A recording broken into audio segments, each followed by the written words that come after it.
Éric Bruchère, je suis très heureux de vous rencontrer, même si c'est par le biais avec les interfaces Internet que nous devons utiliser en période de pandémie. J'aimerais que nous évoquions ensemble la réédition du roman Colombe, qui est republié aux éditions du Sablon, réédité en fin 2020.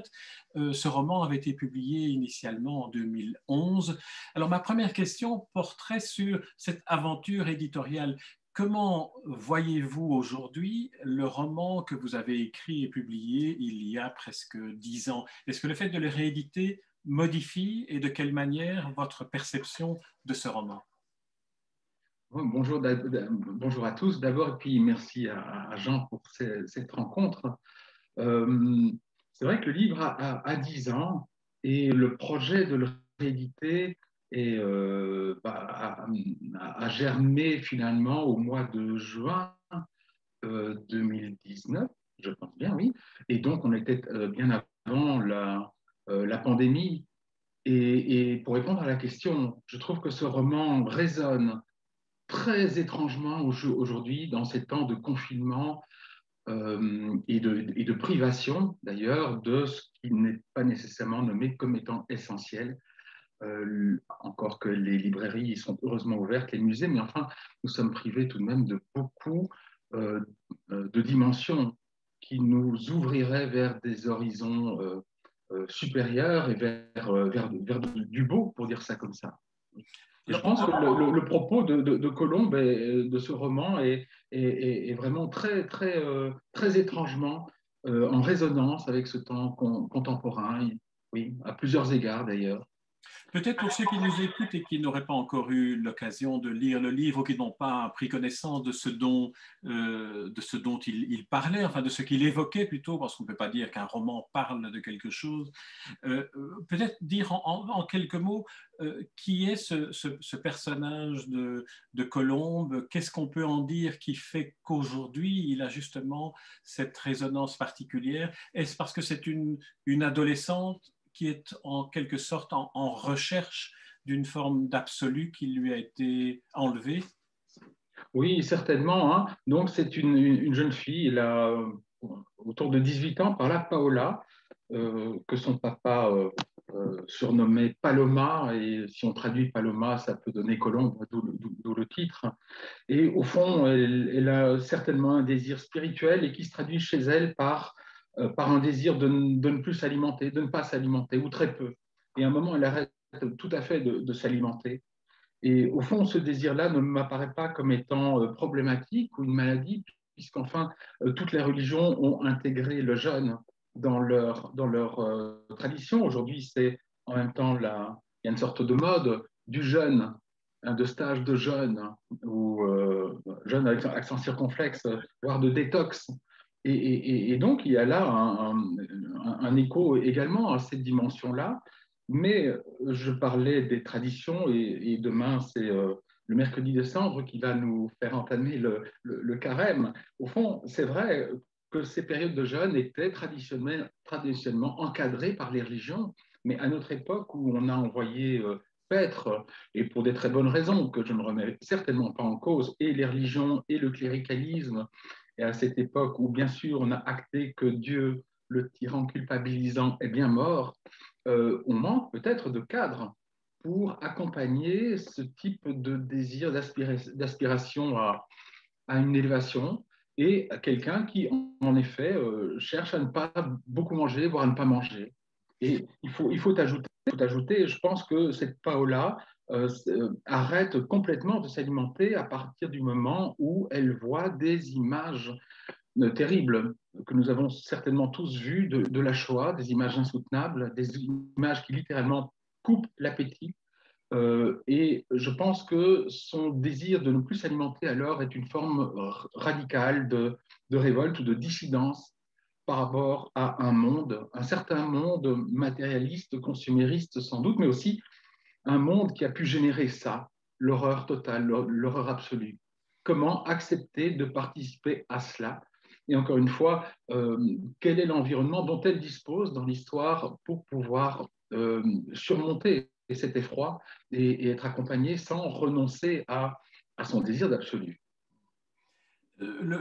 L'événement qui a déclenché cette anorexie, puisque littéralement elle décide d'arrêter de manger, est la projection d'un film qui est, même s'il n'est pas cité, qui est Nuit et brouillard d'Alain Resnais lors d'une projection scolaire. Et comme vous avez choisi de devenir, de prendre la voix de Colombe et de faire de ce roman un roman écrit à la première personne, donc de l'écrire en vous mettant en quelque sorte dans le cœur de Colombe, dans le cœur de Paloma ou Paola, quelle est la manière dont vous avez choisi tout d'abord d'incarner, d'écrire à la première personne du singulier, et qu'est-ce que ça vous a apporté de devoir constamment, pendant toute l'écriture de ce livre, vous mettre à la place dans les yeux, dans le cœur de ce personnage féminin de 18 ans? C'est une très bonne question. Moi, je pense qu'au moment de se lancer dans un livre, il y a toujours ce choix crucial de la focalisation, comme on dit, écrire en je ou en il, aussi bien choisir la temporalité, raconter au passé, au présent. Et pour le coup, là, ça s'est fait très, très spontanément de le mettre d'écrire en je et au féminin. Et ça ne m'a pas paru du tout difficile. Et peut-être étrangement, puisque je suis un homme. Mais enfin, écrire, c'est aussi bien euh, exercer une forme de projection empathique, que ce soit un personnage masculin ou féminin. Donc c'est ça qui fait un peu l'écriture, oui, cette projection empathique. Donc non, je n'ai pas trouvé beaucoup de difficultés à me couler dans cette voie féminine. Une voix féminine, sans doute parce que, oui, alors, vous avez justement parlé d'anorexie au sens étymologique, perte d'appétit, mais enfin, elle n'est pas sans appétit du tout.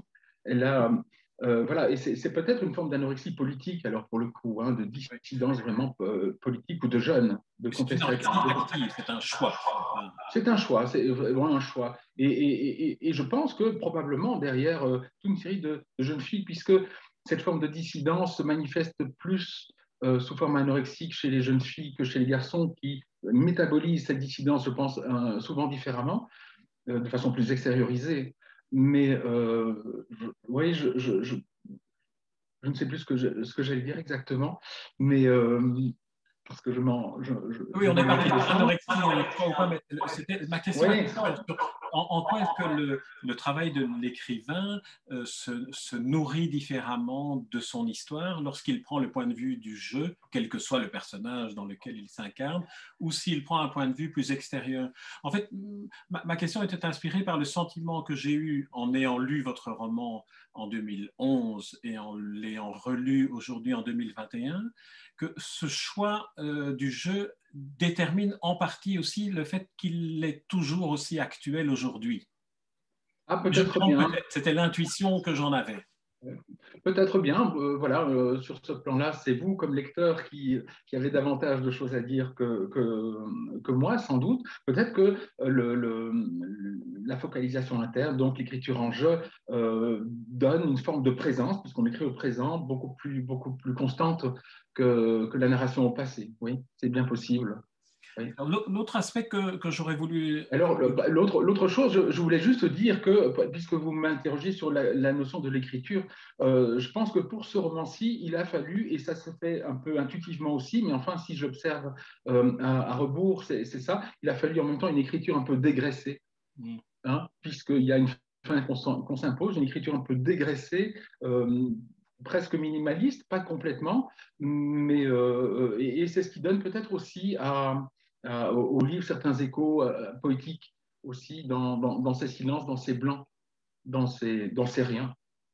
Tout à fait. Et ce qui contribue aussi peut-être ce dégraissage qui est une qualité littéraire plutôt qu'une forme d'un peu d'austérité trop grande. Au contraire, c'est on met toujours trop de mots, je pense. Voilà, c'est une des grandes qualités littéraires de votre livre, entre autres. Mais c'est peut-être aussi ce qui permet de donner une forme d'intemporalité à nouveau et qui permet de faire de certaines des situations, de certains des personnages et des situations qui deviennent des archétypes.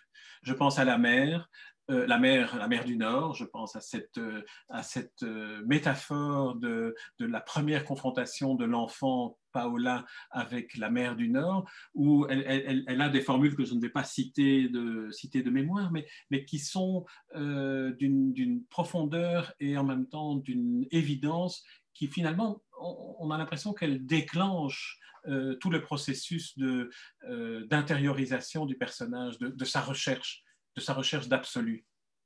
Oui, c'est tout à fait vrai. Je pense qu'elle le dit, hein, c'est la découverte de la mer qui lui a fait découvrir l'immensité.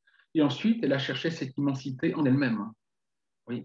Mais il y a peut-être autre chose aussi dans cette question qui me ravit beaucoup, que vous énoncez d'intemporalité possible de ce roman. C'est peut-être aussi la référence à un mythe, hein, au beau mythe, magnifique mythe de Antigone.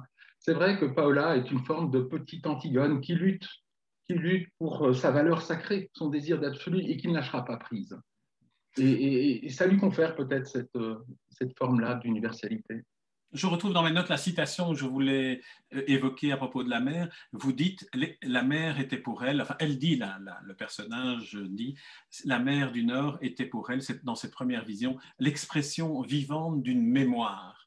Et il y a dans cette formulation-là aussi cette recherche d'un absolu auquel elle n'arrive pas à faire adhérer son entourage. Parce que l'entourage de Paola est aussi un élément déterminant, à la fois dans la première partie du roman, qui déclenche cette sorte de révolte, et dans la deuxième partie qui est davantage une forme de résilience.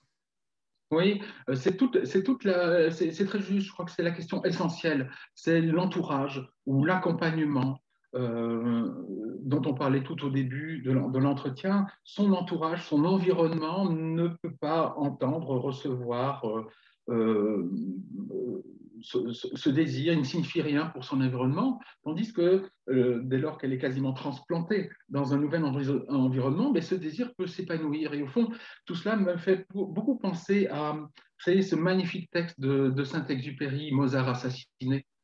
Hein, il y a en chacun une C'est rose. Mozart qu'on assassine. Oui. C'est Mozart qu'on assassine, oui, un génie personnel, une rose à laquelle il manque juste un jardinier.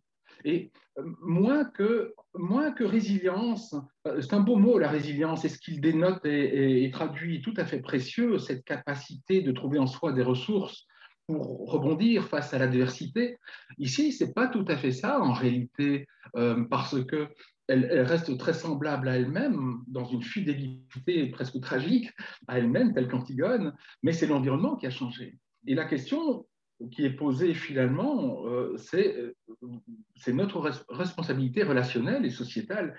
Que faisons-nous pour accompagner? Et bien souvent, nous médicalisons.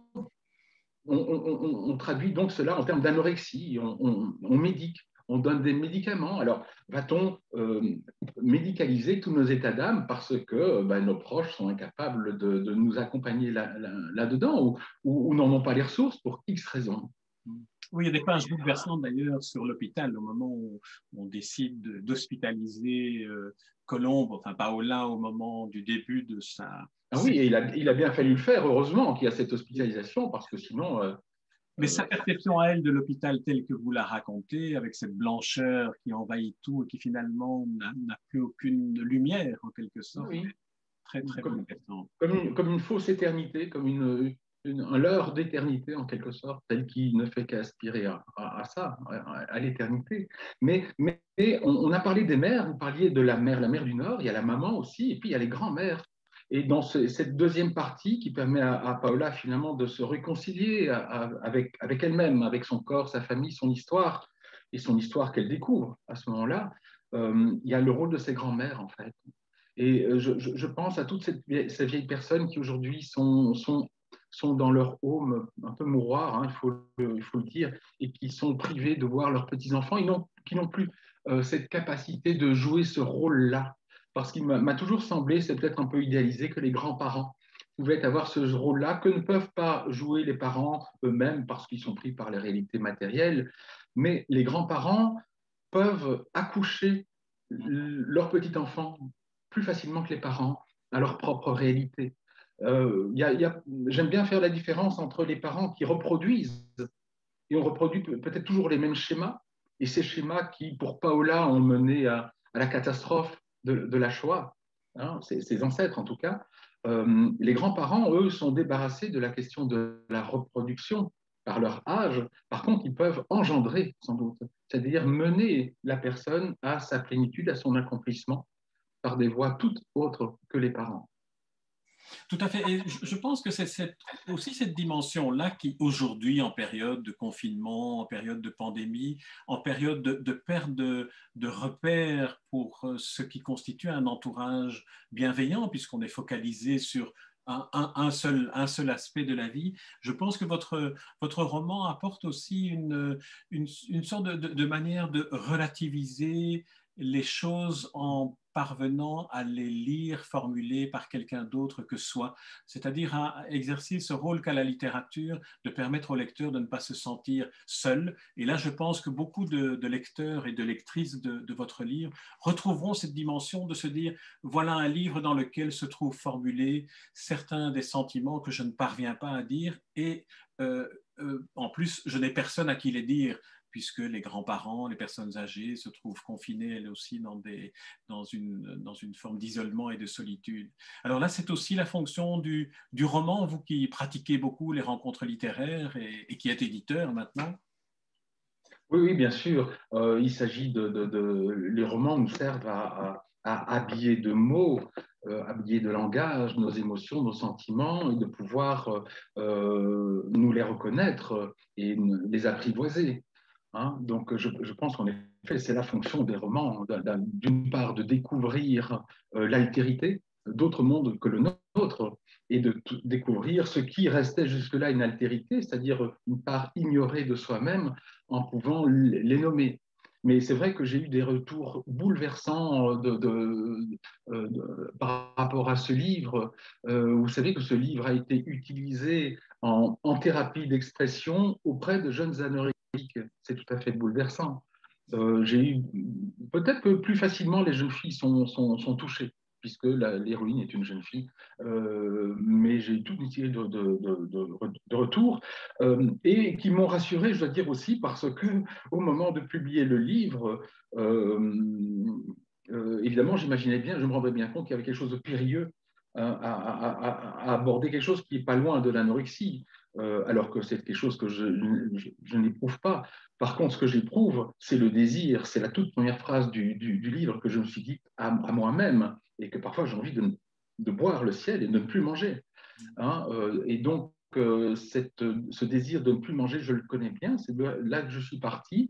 Mais enfin, il y avait quelque chose de périlleux et d'avoir eu autant de retours positifs me disant que je n'étais pas tombé à côté de la plaque m'a beaucoup rassuré et réjoui, finalement. Oui. Alors, il y a deux éléments par lesquels j'aimerais que l'on aborde Il y a un petit... brièvement le volet écriture de livret d'opéra auquel vous avez eu l'occasion de vous exercer, même si le confinement n'a pas permis la production en présentiel, comme on pourrait dire, de l'opéra dont vous avez écrit la première partie d'un triptyque. C'est les deux éléments que vous évoquez dans le livre sont un tableau de Magritte qui s'appelle La Grande Famille et qui représente, pour ceux qui n'ont pas présent à l'esprit, cette colombe transparente à travers lesquelles on voit le ciel bleu et le nuage de Magritte qui est posé sur justement la mer du Nord. Et le deuxième aspect, c'est la musique d'Eric Satie. Alors, on pourrait se dire qu'il y avait là déjà des éléments, ce tableau de Magritte comme une toile de décor et cette musique, des éléments qui vous reliaient déjà à l'opéra. Comment en êtes-vous venu d'une part à l'écriture de l'opéra et d'autre part, comment écrit-on un livret dans le cadre d'une commande d'opéra? Quelle est la pratique de l'écriture à laquelle vous faites appel? Alors oui, c'était une chance formidable. C'est lié à des rencontres, hein, d'avoir pu rencontrer Jean-Luc Fachan, compositeur, et qui depuis longtemps avait le désir d'un opéra, et qui cherchait quelqu'un pour l'accompagner dans l'écriture parce que c'est une chose dont il sentait pas la capacité, pour laquelle il ne sentait pas la capacité. Et donc, ça a été vraiment un travail de collaboration avec lui. Il m'a, dans un premier temps, fourni beaucoup de matière textuelle même, hein, que j'ai retravaillé, que je me suis réapproprié, que j'ai mis en forme, à laquelle j'ai retranché, j'ai rajouté. Bref, je me suis réapproprié complètement.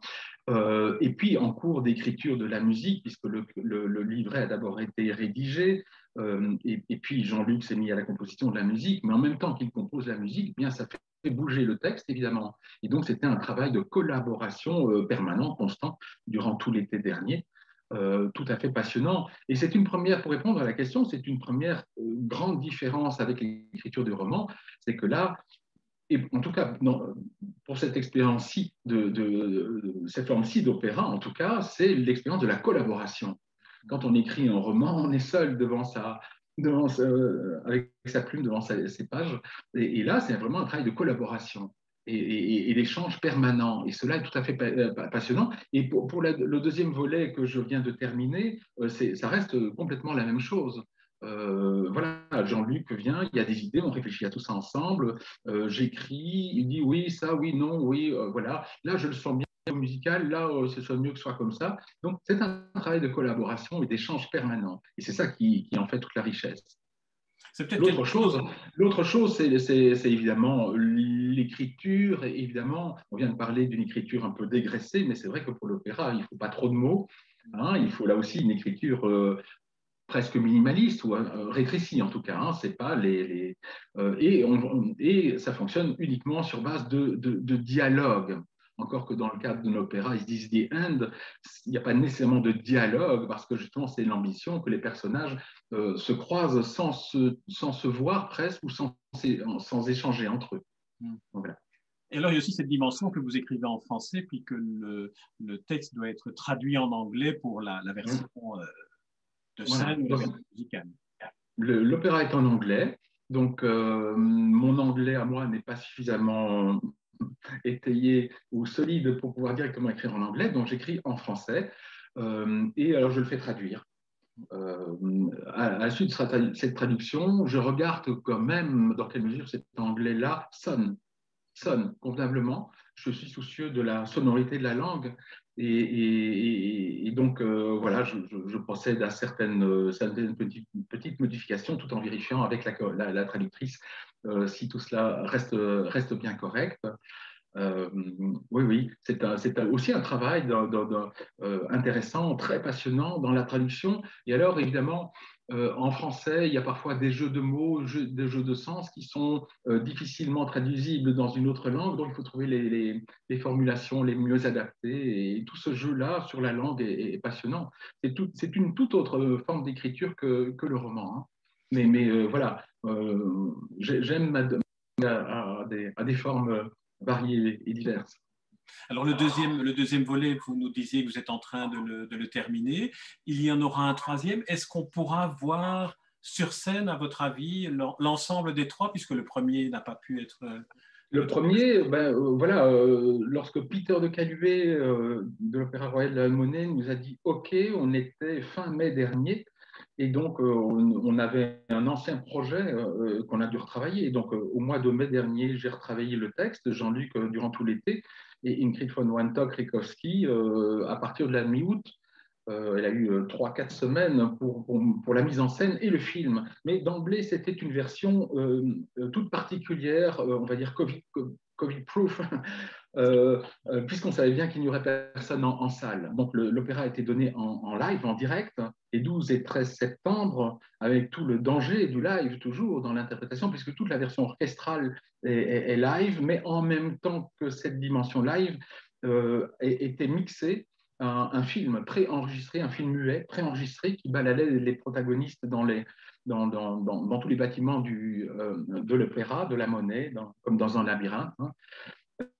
Et donc voilà. Le deuxième volet, lui, on espère bien qu'il sera en présentiel. Il aura une forme toute particulière que je ne vais pas dévoiler non plus ici, mais on espère bien qu'il sera en présentiel. Ce sera une forme un peu plus courte. Le premier volet, c'était 55 minutes. Ici, on sera sans doute autour d'une quarantaine, peut-être 45 minutes. Le troisième volet, on espère bien qu'il soit en live, probablement, et on espère aussi présenter la trilogie, c'est-à-dire les trois parties. et les deux premières dans une version un peu différente de ce qu'elles ont été données la première fois. La deuxième partie sera programmée probablement au printemps 22. Et la troisième partie, nous n'avons pas encore d'agenda. Eh bien. Et c'est très compliqué hein, pour toutes les maisons d'opéra ou de théâtre, parce que tout a été bouleversé, on sait ça, hein, et tout est sans dessus-dessous. Voilà, c'est très, très compliqué, épuisant parce qu'il faut programmer, déprogrammer, reprogrammer, redéprogrammer et reprogrammer encore. Donc, c'est 3 ou 4 fois le travail pour ne pas nécessairement voir l'aboutissement de son travail, c'est épuisant. Oui. Oui, d'autant plus que là, ce n'est pas une seule personne, le romancier face à son texte qui est impliqué, c'est l'ensemble d'une production. L'ensemble, et il faut dire combien l'équipe ou les équipes sont extraordinaires. Enfin, c'est formidable de travailler dans un cadre pareil avec des équipes formidables. C'est une Formule 1. Quoi. Donc, c'est vraiment une grande chance. Et oui, c'est passionnant. Alors, Éric Bruchet, le dernier volet que je voulais évoquer, mais on va le faire vraiment en quelques mots que je vous demanderai de dire en répondant à cette évocation, qui est votre nouveau métier de directeur de maison d'édition. Je suis un peu perturbé parce qu'on entend en écho ma voix, donc je ne sais pas si vous avez un haut-parleur qui est ouvert. Non, rien du tout. Et moi, je ne vous entends pas en écho. C'est le métier d'éditeur que j'aurais voulu évoquer brièvement avec vous. Non pas, on en a déjà parlé dans d'autres articles sur la création d'une nouvelle maison d'édition, ce qui est toujours une très bonne nouvelle, les éditions du Sablon, mais sur la manière dont, en tant que romancier, vous découvrez maintenant le travail de lecture de manuscrits et de décision à prendre sur oui ou non faire d'un texte ce qui deviendra un livre. Comment est-ce que vous vivez ça? Oui. Alors, peut-être une première chose, je ne suis pas vraiment éditeur. Hein. Enfin, je veux dire, les Britanniques ont deux termes, publisher et éditeur. Alors, moi, je suis peut-être plutôt éditeur, c'est-à-dire plutôt directeur de collection. Mais le publisher, c'est Olivier Bérich. Hein. C'est Olivier Bérich qui a lancé, a pris l'initiative, la responsabilité de cette nouvelle enseigne éditoriale, les éditions du Sablon, avec une identité plus bruxelloise. Et donc, il m'a confié, je ne suis pas seul, hein, je suis avec Baudouin Delette aussi, la direction de collection. Alors oui, on a pas mal de manuscrits, il commence à arriver, parfois c'est submergent. Mais la première chose, c'est que l'édition du Sablon vont publier peu de nouveaux titres, d'abord des titres réédités, mais aussi des nouveaux titres surtout. Et ces nouveaux titres, il y en aura 5, 6 par an, pas beaucoup plus, donc c'est peu. Et c'est vrai que la demande, la proposition plus exactement de manuscrits est beaucoup plus importante, beaucoup plus importante. Donc la plupart du temps, ce sont malheureusement des refus. Et c'est très, très douloureux, très difficile de devoir refuser en fait. Il y a 1000 raisons pour lesquelles on peut refuser ou pour lesquelles on peut accepter un manuscrit. Et ça tient d'abord et bêtement au coup de cœur ou un texte qui arrive au bon moment. C'est tout parfois. Parfois, c'est simplement ça. Ah oui, ça, c'est bien maintenant. Il y a 1000 raisons. Hein. Mais moi, je trouve très passionnant de me plonger dans le texte des autres aussi, de les lire. Alors, on y voit évidemment, quand ce n'est pas son texte, on y voit tous les défauts, les qualités aussi, mais les défauts plus facilement que sur les siens. Et à examiner ces défauts, j'ai le sentiment d'apprendre pour moi-même aussi. Hein. Donc, c'est pas un travail perdu.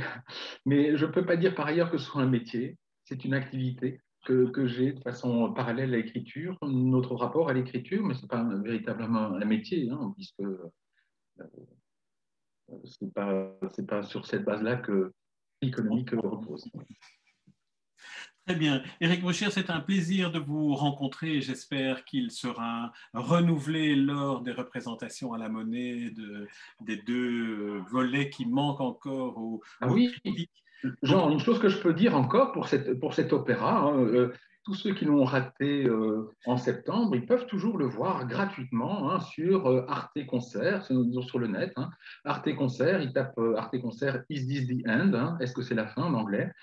Et voilà, il tombe dessus. Voilà. Tous les liens vers la maison d'édition, l'opéra, aussi le trailer, il y a un très beau trailer sur votre Oui, site, oui. figureront dans la mise en page de cette interview. Donc, Ah oui, très bien. tout le monde pourra y avoir accès. Éric Bruchère, je vous remercie pour cet entretien et alors Merci, grand j'espère merci, que nous nous Jean. revoyons très, très bientôt. Merci encore, à très bientôt, Éric Bruchère. Merci, portez-vous bien, à bientôt.